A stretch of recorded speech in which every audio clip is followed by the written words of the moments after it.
Welcome to the discussion on the contemporary ethno-political Chechen-Russo conflict. Through the U.S. Institution of Peace Simulation, a study of the relevant conflict resolution theories and strategies was conducted. Ramsbotham, Woodhouse, and Mill, in their collaborative work, Contemporary Conflict Resolution, summarizes succinctly the overarching theme of the simulation.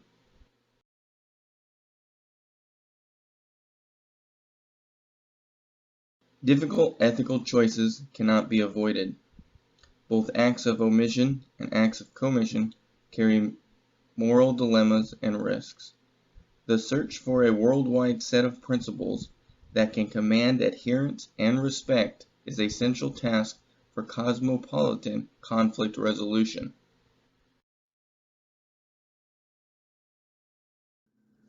To begin our discussion, we begin with a brief background on one of the world's most intractable conflicts. Drawing from Yevsukov's article, The Conflict Between Russia and Chechnya, we are able to establish a simple and understandable timeline of events that lead to the present intractable conflict we know today. We begin with the Caucasian War, from 1817 to 1864. Simply put, this is a colonial war involving both the Ingush and Chechen people against Russia, and its desire to maintain and increase its influence over the Caucasus region.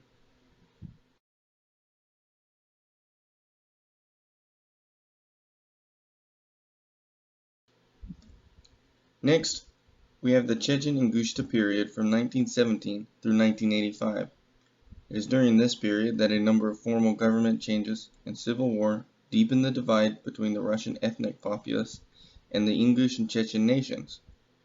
Here is where we find the establishment of a nation within a state, and must recognize that the terms nation and state represent different ideals and principles.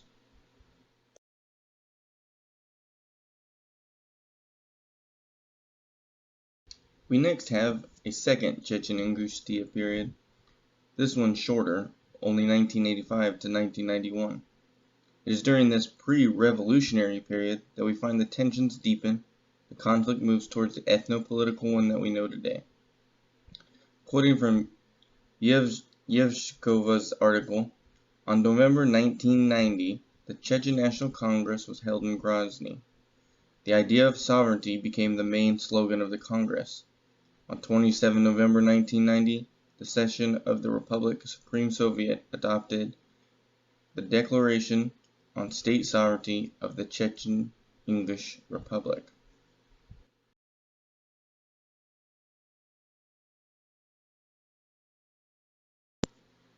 The Chechen Revolution, dating 1991 until, as some critics would say, present. Since the declaration of sovereignty, the protracted social conflict has gone through a number of cycles of violence. Initially, it was thought the Chechen Revolution could be stopped by military force. This proved to be fatal for both sides and resulted in a 3-year period in which neither side really pursued any interests. The Chechen people assumed it had achieved its desired sovereignty.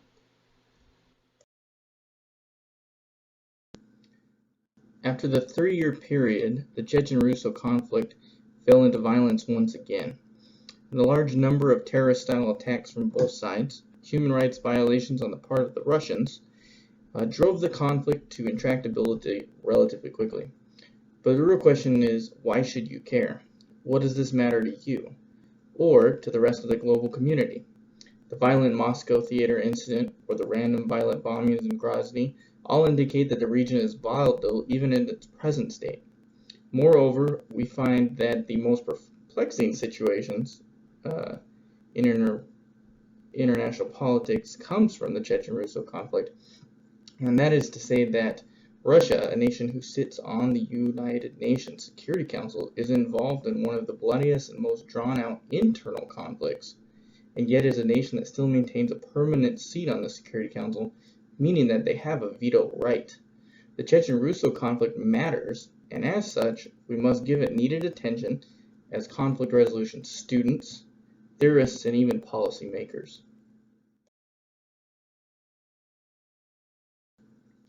There are numerous readings and peer-reviewed articles that are available in regards to the Chechen-Russo conflict. However, in an attempt to apply the fundamental principles of conflict resolution and the underlying benefits and difficulties of the subject matter, we remain at the surface level of available literature. Ramsbotham, Woodhouse, and Mills, 2010, third edition of Contemporary Conflict Resolution, establishes, in a simple, easy-to-read format and structure, the basics of the field of conflict study and conflict resolution. For this presentation, we draw on the principles found in Chapter 7, Ending Violent Conflict, Peacemaking, Chapter 14, Conflict Resolution and the Ethics of Intervention, Chapter 18, Managing Linguistic Intractability, Dialogue, Discourse, and Radical Disagreement, and lastly, Chapter 19, Conflict Resolution, Theories and Critiques. We draw the rest of our knowledge base from various but essential sources. Maria Yevsukova, working in conjunction with the Conflict Resolution Consortium at the University of Colorado and their Department of Sociology, provides us with the much needed contextual background on the conflict as was presented earlier. We also rely upon the work of Rez Nedjayev Bagby. Dr. Rez Nedjayev Bagby is a professor of culture and change management at the Islamic Azad University in Iran and offers a critical analysis of the impact that language and culture understanding have on conflict prevention as well as conflict resolution. Cultural understanding is a necessity for peace. Lastly, we use the United States Institution of Peace simulation on the use of force in Chechnya, an exploration through Track 2 diplomacy. This simulation focuses on the conflict in Chechnya and provides an opportunity to take part in a problem-solving workshop involving Russian and Chechen representatives of civil society. Continuing the quote, the potential benefits of Track 2 diplomacy, that is, an effort to bring together influential members of the parties to a conflict in an unofficial capacity to explore joint problem solving, will be discussed and analyzed.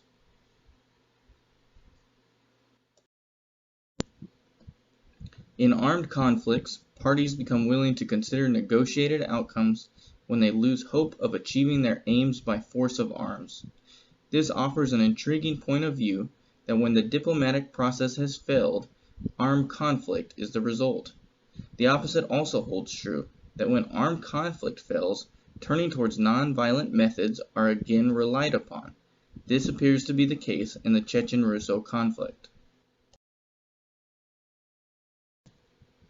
We find that not only is this the case in the Chechen-Russo conflict, but that the authors of the text further elucidate this point by stating that, and I quote, Zartman argues that conflicts are ripe for negotiated settlement only under certain conditions. The main condition is a hurting stalemate. Hurting stalemate being when, and I quote again, both sides must realize that they cannot achieve their aims by further violence and that it is too costly to go on. Once again, the Chechen-Russo conflict is a prime example of a conflict that is now ripe for negotiated settlement.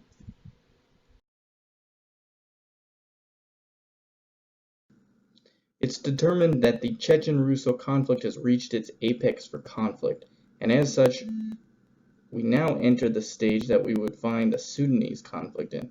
The opportunity to find mutual understanding, sit at the table and negotiate the appropriate peace accord necessary to establish lasting peace in the region. These negotiations and peace talks, when they do occur, will not be an easy pass. There are a number of criteria that exist for successful negotiations to occur. The course text argues that for negotiations to succeed, there must also be valid spokespersons for the parties, a deadline, and a vision of an acceptable compromise. This must be the starting point for the Chechen-Russo negotiations. There must be a valid spokesperson, which I believe exists, a deadline needs to be established, and then both nations need to consider what would be an acceptable compromise.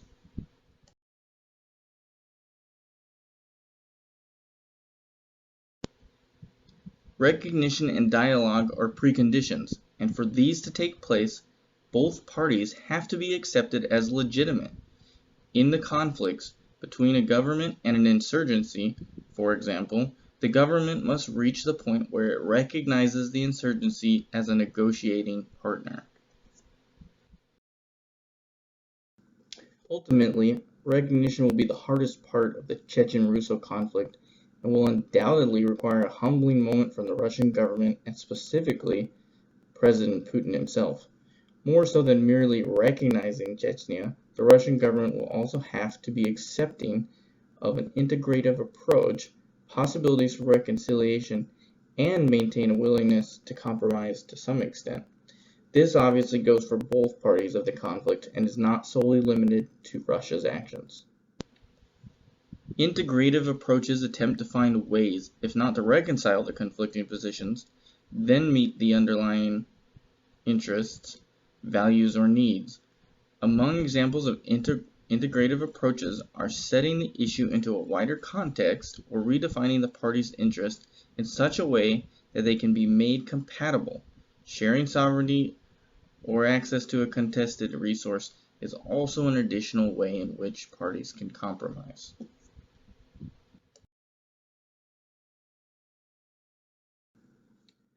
This integrative approach seems to be the most fitting for the Chechen-Russo conflict, but it does not rule out any other options as the situation is so dynamic.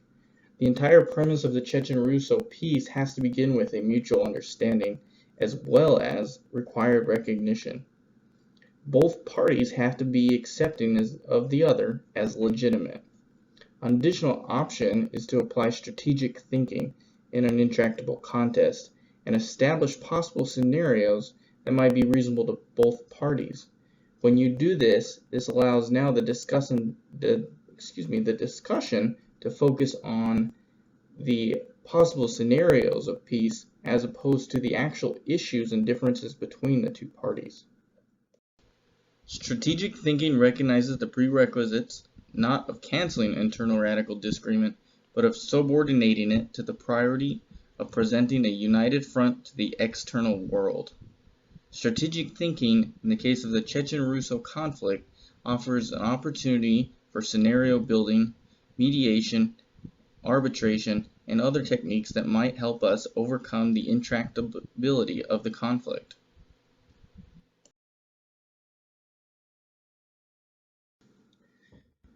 To draw conclusions in the end after the simulation, I think it would be a fair assessment to say that the simulation is well worth the time and effort. The U.S. Institute for Peace created a very interesting simulation based on a lot of the key players, if you will, in the Chechen-Russo conflict. I think, as you can see from the discussion, the different points that are made in the class text, the different analysis we have in regards to cultural understanding, arriving at mutual understanding, integrative approaches to conflict resolution from mediators to arbitration to protracted social conflicts to internal conflicts. The plethora of possibilities and possible situations is almost, if not more numerous than the plethora of conflict resolution processes or approaches, if you will. I don't think there is one correct approach that will fix the Chechen-Russo conflict. I think we're at that point, though, where we are beginning to approach the phase where we can sit down, nation to internal nation, if you will, different ethnic political groups, and have a discussion on what the issues are and what each individual's interests and needs are. I believe that can happen. I believe that we will see that in our lifetime. I think it would be overly optimistic to say that it will happen immediately.